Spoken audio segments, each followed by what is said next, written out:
Hey everybody, welcome to another episode of Impact Books. Today we are reviewing a book that really hit me hard. I'm not an emotional guy, but this book, I have to admit, made me kind of emotional. It's beautifully written and it's a human tale of unimaginable success and pure, raw vulnerability.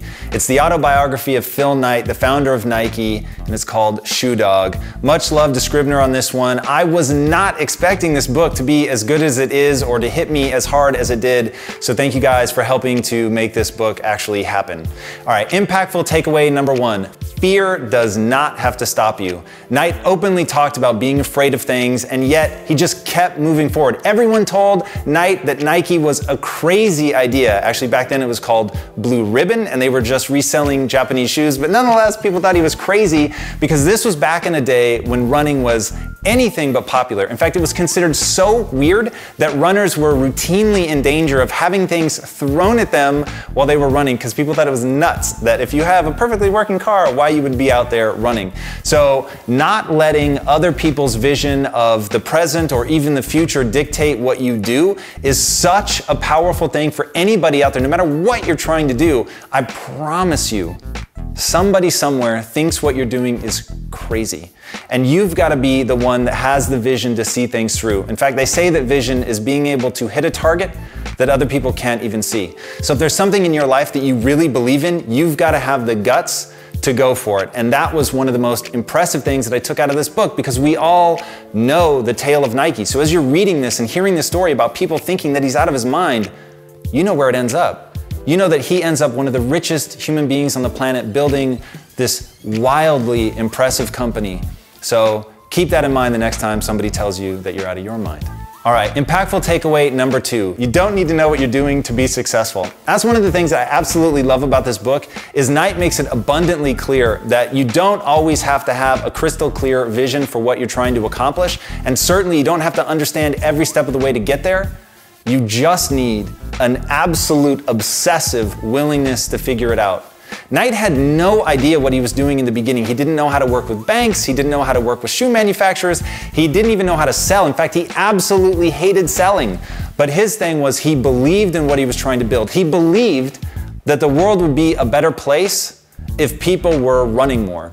And because of that, he was able to go out and make it happen, to keep relentlessly moving forward, to learn how the Japanese do business, to learn how to sell, to learn how to deal with banks, how to build a company. He just kept learning.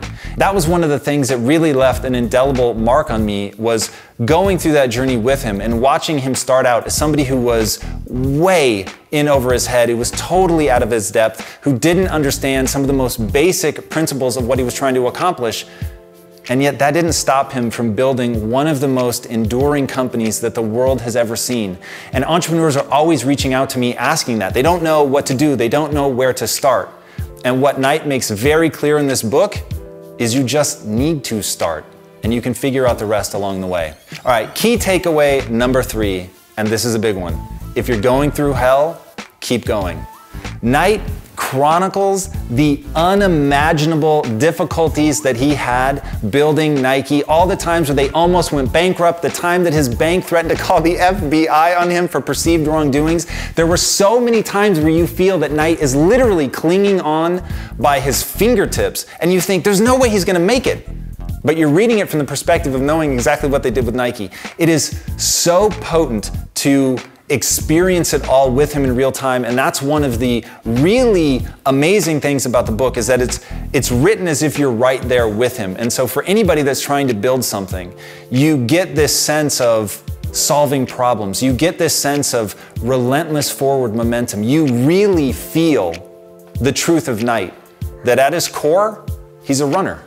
At his core, he understands what it means to be so tired that you can barely think straight, but you just keep putting one foot in front of the other. And that was the thing that I found so thrilling about reading this book, is despite his fatigue, despite wanting to give up so many times, despite all of the sacrifices that he made, like any good runner, he just kept putting one foot in front of the other until finally success relented. And success always relents to focus, energy, and time. And he really showed that. All right, this book is full of so many amazing quotes that it really is as always, difficult to boil it down to just 3, but here are the 3 that I picked from Shoe Dog. 1. Belief is irresistible. Knight had an absolutely terrible time selling. He hated it. He had multiple jobs in the past where he'd been selling and he was abysmal at it, unable to do it. And so he asked one fundamental question in the book: why was I good at selling at Nike?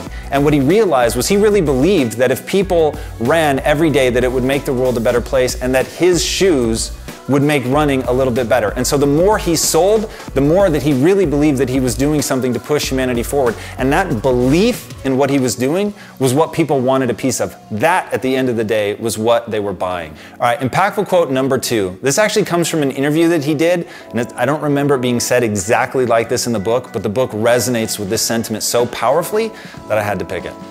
If you want to be an entrepreneur, you'd better be prepared for long hours and dark moments.